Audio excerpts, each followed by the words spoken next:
വിളിക്ക് യോഗ്യമാവണ്ണം നടക്കുവിൻ എന്ന വിഷയത്തിൽ അഞ്ചാമതായിട്ട് നമ്മൾ ചിന്തിക്കുന്നത് എന്തിനു വേണ്ടി ദൈവം നമ്മെ വിളിച്ചു എന്നുള്ളതാണ്. അതിൽ എന്തിനു വേണ്ടി ദൈവം വിളിച്ചു എന്ന വിഷയത്തിൽ ആദ്യമായിട്ട് നമ്മൾ ചിന്തിച്ചു, നീതീകരിക്കാനും തേജസ്കരിക്കുവാനുമായാണ് കർത്താവ് നമ്മെ വിളിച്ചത്. ഇന്ന് നമ്മൾ ചിന്തിക്കുവാൻ ആഗ്രഹിക്കുന്നത് മർക്കോസ് വിശേഷം 1-ാം അധ്യായം 20-ാമത്തെ വാക്യത്തെ ഒന്ന് പഠിക്കുമ്പോൾ അവിടെ യേശു തൻ്റെ പിന്നാലെ വരാൻ ശിഷ്യന്മാരെ, മീൻപിടുത്തക്കാരായ ശിഷ്യന്മാരെ വിളിക്കുന്നത് നമുക്ക് കാണുവാനായിട്ട് കഴിയും. മർക്കോസ് 1-ന്റെ 20-ാമത്തെ വാക്യം, തൻ്റെ പിന്നാലെ വരിക എന്ന യേശുവിൻ്റെ ആഹ്വാനം. ഉടനെ അവരെയും വിളിച്ചു, അവർ അപ്പനായ സബദിയെ കൂലിക്കാരോടുകൂടെ പടകിൽ വിട്ട് അവനെ അനുഗമിച്ചു. ഹല്ലേലൂയ. കർത്താവ് എന്തിനു വേണ്ടി വിളിച്ചു? ഇവിടെ എന്തിനു വേണ്ടിയാണ് വിളിക്കുന്നത്? നമുക്ക് സുവിശേഷങ്ങൾ പഠിക്കുമ്പോൾ മത്തായി, മാർക്കോസ്, ലൂക്കോസ് എന്നീ സുവിശേഷങ്ങളിൽ ഈ ശിഷ്യന്മാരെ യേശു വിളിക്കുമ്പോൾ ആവർത്തിച്ച് പറയുന്ന ഒരു കാര്യം നമുക്ക് കാണാനായിട്ട് കഴിയും. മീൻപിടുത്തക്കാരെ വിളിക്കുമ്പോൾ ആവർത്തിച്ച് പറയുന്ന ഒരു കാര്യം നമുക്ക് കാണാനായിട്ട് കഴിയും. ഞാൻ നിങ്ങളെ മനുഷ്യരെ പിടിക്കുന്നവരാക്കും. I will make you fishers of men. മനുഷ്യരെ പിടിക്കുന്നവരാക്കും. അപ്പൊ ഇവരെ കർത്താവ് വിളിച്ചത് മനുഷ്യരെ പിടിക്കാൻ വേണ്ടിയാണ്. ഹല്ലേലൂയ. എന്താ മനുഷ്യരെ പിടിക്കുക എന്നതുകൊണ്ട് യേശു ഉദ്ദേശിക്കുന്നത്? നമ്മുടെ നാട്ടിൽ ആളെപ്പിടുത്തക്കാരെന്ന് പണ്ട് ഇങ്ങനെ ഇടയ്ക്ക് പറയുമായിരുന്നു. പിള്ളേരെ പിടുത്തക്കാര്, ആളെ പിടുത്തക്കാര് എന്നൊക്കെ പണ്ട് പറയുന്നത് നമ്മൾ കേട്ടിട്ടുണ്ടായിരിക്കും. എന്ന് പറഞ്ഞാൽ പിള്ളേരോടൊക്കെ പറഞ്ഞു വിടും, സ്കൂളിൽ പോകുമ്പോൾ ശ്രദ്ധിച്ചു പോകണം, പിള്ളേരെ പിടുത്തക്കാര് വന്ന് തട്ടിക്കൊണ്ട് പോകാതിരിക്കാൻ നോക്കണമെന്നൊക്കെ പറയാറുണ്ട്. ഇതുപോലത്തെ തട്ടിക്കൊണ്ടു പോകുന്ന ഒരു പിടുത്തത്തെ കുറിച്ചല്ല ഇവിടെ പറയുന്നത്. എങ്ങനെയാണോ കടലിൽ കിടക്കുന്ന മത്സ്യത്തെ വല വീശി പിടിച്ച് തങ്ങൾക്ക് അത് ജീവിതത്തിന്റെ അഭിവൃദ്ധിക്കും മറ്റു കാര്യങ്ങൾക്കും വേണ്ടി, ആഹാരത്തിന് വേണ്ടിയൊക്കെ ഉപയോഗിക്കുന്നത്, ഇതുപോലെ ഭൂമിയാകുന്ന സമുദ്രം, മനുഷ്യ സമൂഹമാകുന്ന സമുദ്രത്തിലെ മനുഷ്യരെ പിടിച്ച്, സുവിശേഷമാകുന്ന വലയാൽ പിടിച്ച് ദൈവരാജ്യത്തിന് കൊള്ളാകുന്നവരായി അവരെ രൂപാന്തരപ്പെടുത്തി എടുക്കാൻ വേണ്ടി ആഹ്വാനം ചെയ്തുകൊണ്ടുള്ള, അതിനായി മനുഷ്യരെ പിടിക്കുക എന്നുള്ള വിളിയാണ് ഇവിടെ യേശുതന്റെ ശിഷ്യന്മാർക്ക് കൊടുക്കുന്നത്. ഇതിന്റെ ആകത്തുക സുവിശേഷം അറിയിക്കാനും ആത്മാക്കളെ നേടാനും വേണ്ടി കർത്താവ് അവരെ വിളിച്ചു. സുവിശേഷം അറിയിക്കാൻ, ആത്മാക്കളെ നേടാൻ, അതിനാണ് കർത്താവ് വിളിച്ചത്. ഹല്ലേലൂയ. To preach the gospel or to proclaim the evangelion. ആമേൻ. സുവിശേഷം പ്രസംഗിക്കാൻ, സുവിശേഷം വിളംബരം ചെയ്യാൻ യേശു ആ ശിഷ്യന്മാരെ വിളിച്ചു. കർത്താവ് നമ്മയും വിളിച്ചതിന്റെ ലക്ഷ്യങ്ങളിൽ ഒന്ന്, എന്തിനു വിളിച്ചു എന്ന് ചോദിച്ചാൽ അതിനൊരു ഉത്തരം യേശുവിനെ അറിയിക്കാനാണ്, സുവിശേഷം അറിയിക്കുവാനാണ്. സുവിശേഷം അറിയിക്കാൻ ആർക്ക് കഴിയും? വിളിക്കപ്പെട്ട എല്ലാവർക്കും കഴിയും. ഈ വിളി നമുക്ക് കിട്ടിയിട്ടുണ്ടോ? ചിലർ ചിന്തിക്കുന്നത് സുവിശേഷം അറിയിക്കാൻ ചിലരെ മാത്രമാണ് വിളിച്ചിരിക്കുന്നത്. നമ്മുടെ പൊതുവായ രീതിയിൽ പറഞ്ഞാൽ സുവിശേഷകന്മാർ, പാസ്റ്റർമാർ, അപ്പോസ്തലന്മാർ, പ്രവാചകന്മാർ, ഇങ്ങനെയൊക്കെ പൂർണ്ണ സമയം ശുശ്രൂഷ ചെയ്യുന്നവരെയാണ് സുവിശേഷം അറിയിക്കാൻ വിളിച്ചിരിക്കുന്നത് എന്ന ചിന്ത നമുക്ക് പലപ്പോഴുമുണ്ട്. അത് അവരുടെ ദൗത്യമായിട്ട് നമ്മൾ കാണാറുണ്ട്. എന്നാൽ ഒരു സ്ഥാപനത്തിൽ അല്ലെങ്കിൽ ഒരു കമ്പനിയിൽ പല റോളുകൾ ഉള്ളപ്പോൾ തന്നെ ആ കമ്പനിയിൽ വർക്ക് ചെയ്യുന്ന എല്ലാവരും അവിടുത്തെ അംഗങ്ങളാണ്, അവിടുത്തെ ജോലിക്കാരാണ്. ഓരോരുത്തർക്കും അവരുടെ ദൗത്യമുണ്ട്. അതിൽ ഇവരെല്ലാവരും കൂടെ ഒരുമിച്ച് അവരുടെ റോളുകൾ ഭംഗിയായി ചെയ്യുമ്പോഴാണ് ആ കമ്പനിക്ക് വളർച്ചയുണ്ടാകുന്നത്, നേട്ടമുണ്ടാകുന്നത്, അതിന്റെ പ്രൊഡക്ടിവിറ്റി ഉണ്ടാകുന്നത്. ഇതുപോലെ സുവിശേഷീകരണം എന്ന ഈ മഹാദൗത്യത്തിൽ കർത്താവ് തൻ്റെ രാജ്യത്തിലേക്ക് വിളിച്ചിരിക്കുന്ന എല്ലാവർക്കും അവരവരുടേതായ റോളുണ്ട്. ആ റോള് സുവിശേഷീകരണത്തിന്റെ ഭാഗമായി ചെയ്യുമ്പോൾ നമ്മൾ നമ്മുടെ വിളിക്ക് യോഗ്യമാവണ്ണം നടക്കുകയാണ്. നമ്മെ വിളിച്ച ഉദ്ദേശം നിവൃത്തിയാവുകയാണ്. ഹല്ലേലൂയ. സുവിശേഷം അറിയിക്കുക എന്ന് പറയുന്നത് ദൈവസഭയ്ക്കകത്ത് നമുക്ക് ചെയ്യുന്ന പല കാര്യങ്ങളും ഉണ്ട്. ഹല്ലേലൂയ. ആമേൻ. അതുപോലെ തന്നെ ആമേൻ, ദൈവ സഭയുടെ പുറത്ത്, നമ്മൾ സഭയ്ക്കകത്ത് നിൽക്കുമ്പോൾ തന്നെ ദൈവസഭയ്ക്ക് പുറത്ത് ചെയ്യുന്ന കാര്യങ്ങളുണ്ട്. Price the Lord. എന്താ നമ്മൾ ദൈവസഭയ്ക്ക് അകത്ത് ചെയ്യുന്നതും പുറത്ത് ചെയ്യുന്നതും? അകത്ത് ഞാൻ പറയുന്നത് പോലെ ഒരു മീറ്റിങ്ങിന് ഹാൾ അറേഞ്ച് ചെയ്യുന്നത് തുടങ്ങി നമ്മുടെ കൂട്ടു സഹോദരങ്ങളെ പ്രബോധിപ്പിക്കുന്നത്, കൂട്ടായ്മ പങ്കിടുന്നത്, ദൈവവചനം നമ്മൾ കേട്ട് അതിനനുസരിച്ച് നമ്മെ തന്നെ രൂപാന്തരപ്പെടുത്തി ദൈവത്തിനായി സമർപ്പിക്കുന്നത്, ഇതെല്ലാം ദൈവസഭയ്ക്കകത്ത് നമ്മിൽ സംഭവിക്കുന്ന കാര്യങ്ങളാണ്. ഇതിന്റെയൊക്കെ ലക്ഷ്യം എന്താണെന്നറിയാവോ? പുറത്തെ ലോകത്തിൽ യേശുവിനെ നമ്മിലൂടെ വെളിപ്പെടുത്തുക എന്നുള്ളതാണ്. നമ്മുടെ വാക്കുകളിലൂടെയും ജീവിതത്തിലൂടെയും ലോകത്തിന് യേശുവിനെ വെളിപ്പെടുത്തുവാൻ വേണ്ടിയുള്ള ഒരുക്കമാണ്, പ്രപ്പറേഷനാണ് ദൈവസഭയ്ക്കകത്ത് സംഭവിക്കുന്ന പ്രധാന കാര്യങ്ങളിൽ ഒന്ന്. ഹല്ലേലൂയ. നമ്മള് പാട്ടുപാടി ദൈവത്തെ ആരാധിച്ച് അതിൽ സംതൃപ്തി പ്രാപിച്ച് അത്രയും മാത്രമാണ് ദൈവസഭ എന്നുള്ള ചിന്ത നമുക്ക് ആർക്കെങ്കിലും ഉണ്ടെങ്കിൽ ആ ചിന്ത പാടെ മാറ്റിവെക്കണം. അത് ദൈവസഭയുടെ ഫങ്ഷൻസിൽ ഒന്ന് മാത്രമാണ്, പ്രവർത്തനങ്ങളിൽ ഒന്ന് മാത്രമാണ്. നമ്മെ ദൈവരാജ്യത്തിന് പ്രയോജനപ്പെടുന്ന, ദൈവരാജ്യത്തിന്റെ വ്യാപ്തിക്ക് വേണ്ടി പ്രയോജനപ്പെടുന്നവരാകുന്ന നിലയിൽ വളർത്തിയെടുക്കാൻ വേണ്ടിയാണ് ദൈവസഭയ്ക്കകത്ത് നടക്കുന്ന ഈ കാര്യങ്ങളെല്ലാം എന്ന് നമ്മൾ തിരിച്ചറിയണം. അപ്പോ അകത്ത് എക്യുപ്ഡ് ആയിട്ട് പുറത്ത് പ്രയോജനപ്പെടുന്നവരാകുവാൻ, ആമേൻ, ദൈവത്താൽ ഉപയോഗിക്കപ്പെടുന്നവരാകുവാൻ നമ്മെ സമർപ്പിക്കുക. ഇതിനു വേണ്ടിയാണ് യേശു ശിഷ്യന്മാരെ വിളിച്ചത്. കർത്താവ് വിളിച്ചിട്ട് കുറെ ദിവസം അവരെ കൂടെ കൊണ്ട് നടന്നു. എന്നിട്ട് ഒരുപാട് കാര്യങ്ങൾ അവരെ പഠിപ്പിച്ചു. ഇടയ്ക്ക് അവരെ പ്രാക്ടിക്കൽ മിനിസ്ട്രിക്ക് ഇടയ്ക്ക് പറഞ്ഞു വിട്ടു. ഈ രണ്ട് പേരായിട്ട് കർത്താവ് അവരെ ഇടയ്ക്ക് പറഞ്ഞു വിട്ടു. പോയിട്ട് വന്ന് അവരോട് റിപ്പോർട്ട് തരാനായിട്ട് പറഞ്ഞു. അവർ വന്ന് സക്സസ്ഫുൾ ആയിട്ടുള്ള റിപ്പോർട്ടൊക്കെ യേശുവിന്റെ മുന്നിൽ അവതരിപ്പിച്ചു. കർത്താവ് അവരോട് പറഞ്ഞു, നിങ്ങൾ ദൈവത്തിനായി പ്രയോജനപ്പെടുന്നതിൽ ഞാൻ സന്തോഷിക്കുന്നു. ജ്ഞാനികൾക്കൊക്കെ മറച്ചു വച്ചിട്ട് ശിശുക്കളായ ഇവർക്ക് പിതാവേ അങ്ങ് ഇത് വെളിപ്പെടുത്തിയത് കൊണ്ട് ഞാൻ അങ്ങയെ സ്തുതിക്കുന്നു, വാഴ്ത്തുന്നു എന്നൊക്കെ കർത്താവ് പറയുമ്പോൾ തന്നെ അവരോട് പറയുകയാണ്, ഇതൊക്കെ ഉണ്ടെങ്കിലും നിങ്ങൾ ഇതിലൊന്നും മതിമറന്നു പോകരുത്, നിങ്ങൾ ഇതിലൊന്നും നിഗളിച്ചു പോകരുത്. നിങ്ങൾ ഏറ്റവും എസൻഷ്യൽ ആയിട്ട് മനസ്സിലാക്കേണ്ടത്, ഏറ്റവും നിങ്ങൾക്ക് സന്തോഷം ഉണ്ടാക്കേണ്ടത് സ്വർഗത്തിൽ ജീവപുസ്തകത്തിൽ നിങ്ങളുടെ പേരെഴുതിയിരിക്കുന്നു എന്നതിലാണ് നിങ്ങൾ സന്തോഷിക്കേണ്ടത്. ഹല്ലേലൂയ. നമുക്ക് ഏറ്റവും അധികം സന്തോഷിക്കാനുള്ളത് ഇതിലെല്ലാം നമുക്ക് സന്തോഷിക്കാം. കർത്താവ് നമ്മെ ഉപയോഗിച്ചാൽ, പ്രയോജനപ്പെടുത്തിയാൽ ഒക്കെ സന്തോഷിക്കാം. പക്ഷേ ഏറ്റവും അധികം സന്തോഷിക്കേണ്ടത് നരകത്തിൽ നമ്മെ വീണ്ടെടുത്ത് നിത്യജീവന്റെ പുസ്തകത്തിൽ നമ്മുടെ പേരെഴുതിയിരിക്കുന്നതിലാണ് എക്സ്ട്രീംലി സന്തോഷിക്കാനുള്ളത്. ഹല്ലേലൂയ. ആമേൻ. അപ്പോ കർത്താവ് ഇവരെ വിളിച്ചത് തന്റെ പ്രതിനിധികളായി ലോകത്തിൽ യേശുവിനെ വെളിപ്പെടുത്തുവാൻ വേണ്ടിയാണ്, സുവിശേഷം അറിയിക്കുവാൻ വേണ്ടിയാണ്. ഞാൻ പറഞ്ഞതുപോലെ എല്ലാവരുടെയും ദൗത്യമാണിത്. പക്ഷേ ഓരോരുത്തരുടെയും റോളിൽ വ്യത്യാസമുണ്ടെന്ന് മാത്രമേ ഉള്ളൂ. നമുക്കെല്ലാവർക്കും ഒരുപോലെ ഒരു വ്യക്തി ഉപയോഗിക്കപ്പെടുന്നത് പോലെ വേറൊരാൾക്ക് പ്രയോജനപ്പെടാൻ കഴിയണമെന്നില്ല. എന്നാൽ ദൈവം നമ്മെ എന്തിനു വേണ്ടി വിളിച്ചുവോ അത് നിവർത്തിക്കാൻ നമുക്ക് ഉത്തരവാദിത്വമുണ്ട്. ഹല്ലേലൂയ. ഓരോരുത്തരെയും വിളിച്ചത് വ്യത്യസ്തമായ ഉത്തരവാദിത്തങ്ങൾക്ക് വേണ്ടിയാണ്, ലക്ഷ്യങ്ങളോടെയാണ്. അത് നിവർത്തിക്കാത്തിടത്തോളം നമ്മൾ പരാജിതരാണ്. ഞാൻ ചെയ്യുന്നത് പോലെ മറ്റൊരു വ്യക്തി ചെയ്യുന്നില്ല എന്നതുകൊണ്ട് അയാൾ പരാജയമല്ല. വേറൊരാൾ പ്രവർത്തിക്കുന്നത് പോലെ ഞാൻ പ്രവർത്തിക്കുന്നില്ല എന്നതുകൊണ്ട് പരാജയമല്ല. ഞാൻ എന്തിനു വേണ്ടി വിളിക്കപ്പെട്ടിരിക്കുന്നുവോ അതിനൊത്ത് ഞാൻ പ്രയോജനപ്പെടുന്നില്ലെങ്കിൽ ഞാൻ പരാജയമാണ്. ഹല്ലേലൂയ. അതുകൊണ്ട് നമ്മെ എന്തിനു വേണ്ടി വിളിച്ചിരിക്കുന്നു, ഏത് വിധത്തിൽ ഈ സുവിശേഷീകരണത്തിൽ പങ്കുചേരാനാണ് കർത്താവ് നമ്മെ വിളിച്ചിരിക്കുന്നത് എന്നുള്ളത് നാം തിരിച്ചറിയണം. ആ രീതിയിൽ നമ്മെ ഉപയോഗിക്കുവാനായിട്ട്, എക്വിപ്പ് ചെയ്യാനായിട്ട് ദൈവകരങ്ങളിൽ ഏൽപ്പിക്കണം. അതിനുവേണ്ടി ഞാൻ പറഞ്ഞത്, യേശു തന്റെ ശിഷ്യന്മാരെ വിളിച്ചിട്ട് അന്ന് മുതൽ നിങ്ങൾ പോയി പ്രസംഗിക്കാൻ പറയുകയല്ല ചെയ്തത്. കൂടെ യേശുവരെ കൊണ്ടു നടന്നു.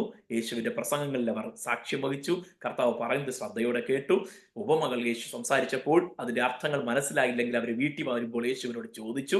യേശു അത് വിശദീകരിച്ചു കൊടുത്തു. ദൈവരാജ്യത്തിന്റെ മർമ്മങ്ങളെ അവർക്ക് പഠിപ്പിച്ചു കൊടുത്തു. ഇടയ്ക്ക് ഇവർ പഠിച്ചത് വേണ്ട രീതിയിൽ പ്രയോജനപ്പെടുത്തുന്നുണ്ടോ എന്നറിയാൻ ഇടയ്ക്ക് പ്രാക്ടിക്കൽ മിനിസ്ട്രിക്ക് ഇടയ്ക്ക് വിട്ടു. അപ്പോ ഇവര് കുഴപ്പമില്ലാതെ പ്രയോജനപ്പെടുന്നുണ്ടെന്ന് കർത്താവിന് മനസ്സിലായി. വീണ്ടും അവരെ കൂടെ കൊണ്ടു നടന്നു. തന്റെ ഉയർപ്പിന് ശേഷം, മരണപുനരുത്ഥാനത്തിന് ശേഷം തന്റെ ആത്മാവിന്റെ ശക്തിയോടെ അവരെ ലോകത്തിന്റെ പല ഭാഗത്തേക്ക് കർത്താവ് അയക്കുന്നത് നമുക്ക് കാണാനായിട്ട് കഴിയും. ഞാൻ പറഞ്ഞത്, ഇവിടെ ഒരു വളർച്ച നമുക്ക് കാണാം. ശിഷ്യന്മാരെ വിളിച്ചത് തുടങ്ങി അവരെ ഫുള്ളി എക്വിപ്ഡ് ആക്കുന്നത് വരെയുള്ള ഒരു സ്റ്റേജ്, ഒരു ഒരുക്കം നമുക്ക് കാണുവാനായിട്ട് കഴിയും. ഹല്ലേലൂയ.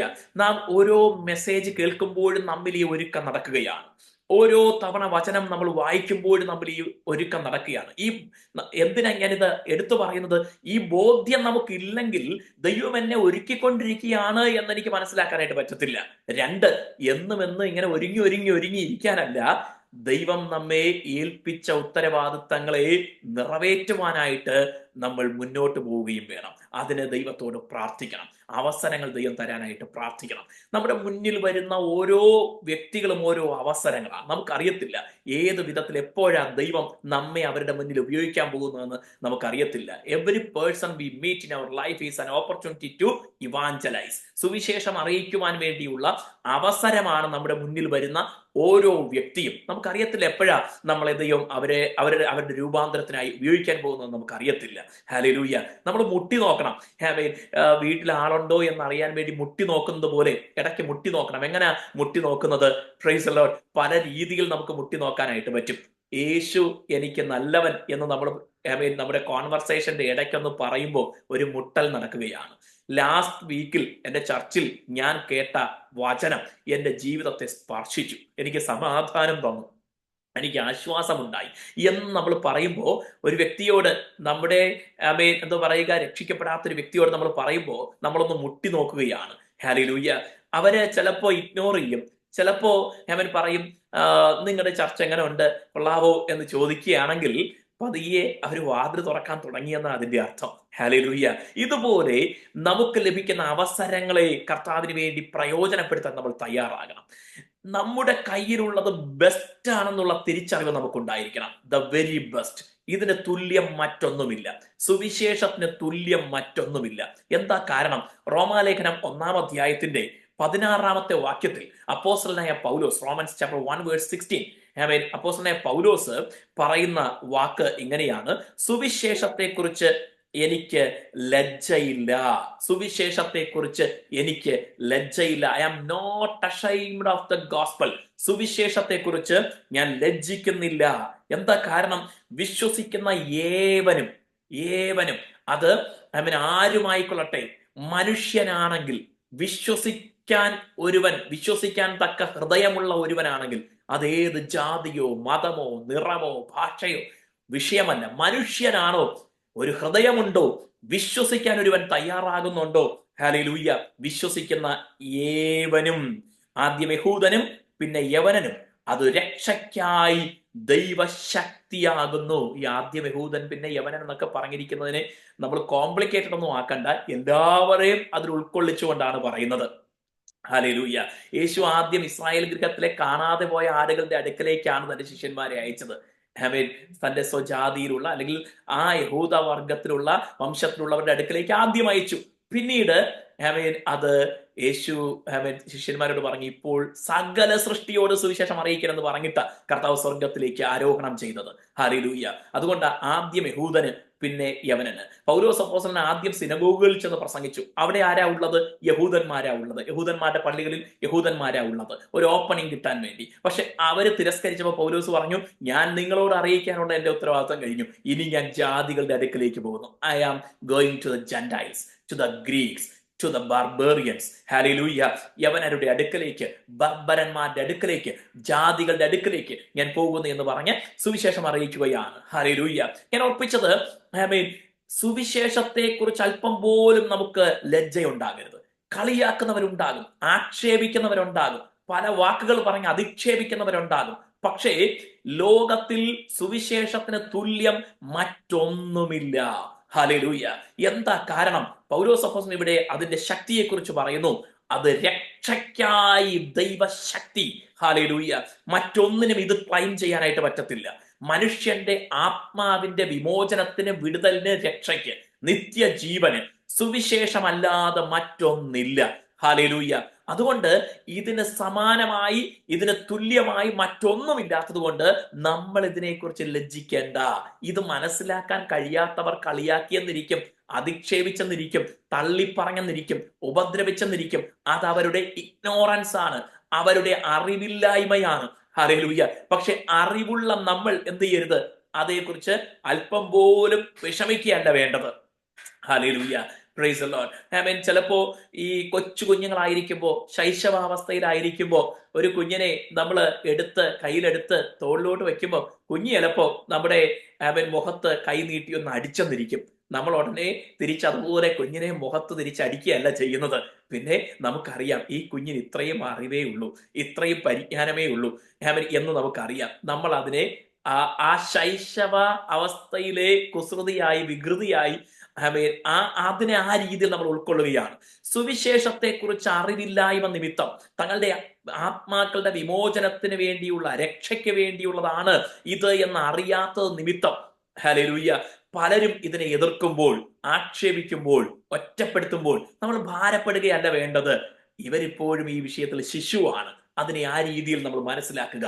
പകരം നമ്മൾ അഭിമാനിക്കുക. ഹല്ലേലൂയ, ഈ സുവിശേഷത്തിന് തുല്യം മറ്റൊന്നുമില്ല. ആത്മാക്കളുടെ വിടുതലിന്, വിമോചനത്തിന് സുവിശേഷമല്ലാതെ മറ്റൊന്നില്ല.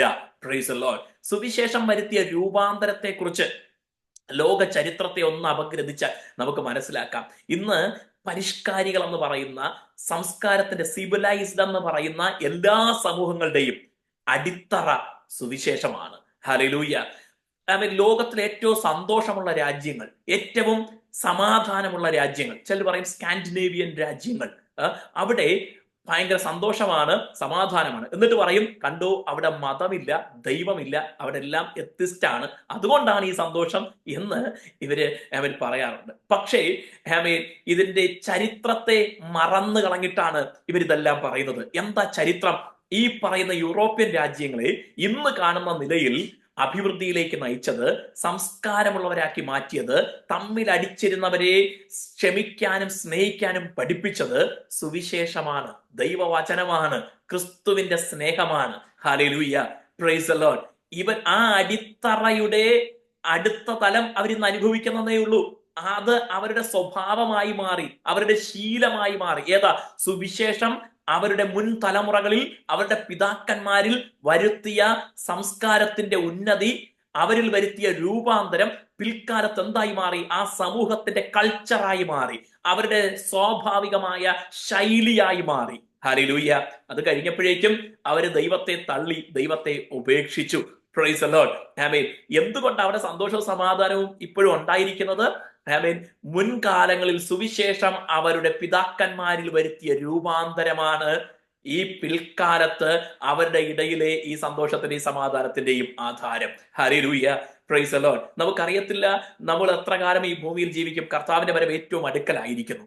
എന്നാൽ ആ അടിത്തറയിൽ നിന്ന് ഇന്ന് വ്യതിചലിച്ച ആ സമൂഹങ്ങൾ അടുത്ത തലമുറയിലേക്ക് വരുമ്പോൾ എന്ത് സംഭവിക്കാൻ പോകുന്നു എന്ന് കൂടെ ഞാൻ പറയാം. ദൈവത്തെ മറന്ന്, ദൈവമില്ല എന്ന മനോഭാവത്തിലാണ് അവർ ജീവിക്കുന്നതെങ്കിൽ അടുത്ത തലമുറയിലേക്ക് വരുമ്പോൾ വീണ്ടും പ്രതിസന്ധികൾ, പ്രശ്നങ്ങൾ, ബുദ്ധിമുട്ടുകൾ അവിടെ ഉണ്ടാകുമെന്നുള്ളതിന് യാതൊരു സംശയവുമില്ല. നമുക്ക് അല്പം വെയിറ്റ് ചെയ്താൽ അത് മനസ്സിലാക്കാനായിട്ട് പറ്റും. ഹല്ലേലൂയ. അതുകൊണ്ട് ദൈവത്തെ നിഷേധിക്കുന്നത് കൊണ്ട്, ദൈവമില്ല എന്ന് പറയുന്നത് കൊണ്ട്, അങ്ങനെയുള്ള രാജ്യങ്ങളിൽ സന്തോഷവും സമാധാനവും ഉണ്ടെന്ന് പറയുന്നത് അടിത്തറയില്ലാത്ത താൽക്കാലികമായ, ഇപ്പോൾ തൽക്കാലം കാണുന്ന വിഷയത്തെ അടിസ്ഥാനമാക്കിയുള്ള വിലയിരുത്തലാണ്. കാലം മുന്നോട്ട് പോകുമ്പോൾ അത് മാറുമെന്ന് ഉറപ്പാണ്. ഹല്ലേലൂയ. ഞാൻ ഉറപ്പിക്കട്ടെ. അപ്പോൾ യേശുവിനെ അറിയുവാൻ, കർത്താവിനെ രക്ഷകനായി, യേശുവിനെ നമ്മുടെ രക്ഷകനായി സ്വീകരിപ്പാൻ നമുക്ക് അവസരം ലഭിച്ചെങ്കിൽ നമ്മുടെ ഉത്തരവാദിത്തമാണ് ഈ യേശുവിനെ മറ്റുള്ളവരോടും അറിയിക്കുക എന്നുള്ളത്. ഹല്ലേലൂയ. അതിൽ അല്പം പോലും ലജ്ജിക്കേണ്ട. എന്തിനു വേണ്ടിയാ കർത്താവ് നമ്മെ വിളിച്ചത്? ദൈവം നമ്മെ വിളിച്ചത് എന്തിനു വേണ്ടിയാ? Price the Lord. യേശുവിനെ അറിയിക്കാൻ, സുവിശേഷം അറിയിക്കാൻ, മനുഷ്യരെ പിടിക്കുന്നവരാക്കുവാൻ. ഹല്ലേലൂയ. ആമേൻ. ഈ ദൗത്യം, ഈ ഉത്തരവാദിത്വം മറന്നു പോകരുത്. ജീവിതത്തിലെ ഒരു നിമിഷവും അത് മറന്നു പോകരുത്. ഹല്ലേലൂയ. നമ്മുടെ ഊണിലും ഉറക്കത്തിലും ഈ ചിന്ത നമ്മെ ഭരിക്കണം. ആരൊക്കെയോ നമ്മുടെ നാട്ടിൽ അവരുടെ നാട് വിട്ട്, അവരുടെ സുഖ സൗകര്യങ്ങളൊക്കെ വിട്ട് തങ്ങൾ നമ്മുടെ നാടിലൊക്കെ വന്നതുകൊണ്ടാണ്, വർഷങ്ങൾ നമ്മുടെ ഇടയിലൊക്കെ പ്രവർത്തിച്ചതുകൊണ്ടാണ് ഇന്ന് നമ്മൾ ഈ സന്തോഷവും സമാധാനവും ഈ അറിവും ഒക്കെ ഉള്ളവരായി മാറിയത്. നമുക്കും ആ ഉത്തരവാദിത്വമുണ്ട്. നമ്മളാലാവോളം, പൗലോസ് പറയുന്നു, എന്നാലാവോളം ഞാൻ ഒരുങ്ങിയിരിക്കുന്നു. നമ്മളാലാവോളം നമ്മൾ ഒരുങ്ങുക. അതിന് വചനം പഠിക്കുക, ദൈവസന്നിധിയിൽ നിന്ന് പ്രാർത്ഥിക്കുക, ലഭിക്കുന്ന അവസരങ്ങളെല്ലാം ഞാൻ പറഞ്ഞതുപോലെ മുട്ടി നോക്കുക. ഹല്ലേലൂയ. എൻ്റെ ജീവിതത്തിൽ ഞാൻ അനുഭവിക്കുന്ന എല്ലാ ഉയർച്ചയ്ക്കും നന്മയ്ക്കും കാരണം, അനുഗ്രഹത്തിന് കാരണം യേശുവാണ്. കർത്താവ് എന്നെ സ്നേഹിച്ചതുകൊണ്ടാണ്, എനിക്ക് വേണ്ടി മരിച്ചതുകൊണ്ടാണ് എന്ന് ധൈര്യമായിട്ട് സാക്ഷിക്കുക. ഹല്ലേലൂയ. കർത്താവ് നമ്മെ സഹായിക്കുമാറാകട്ടെ. ആമേൻ. എൻ്റെ വാക്കുകളെ ഞാൻ ഇന്ന് പകലിൽ നിർത്തുവാനായിട്ട് ആഗ്രഹിക്കുന്നു.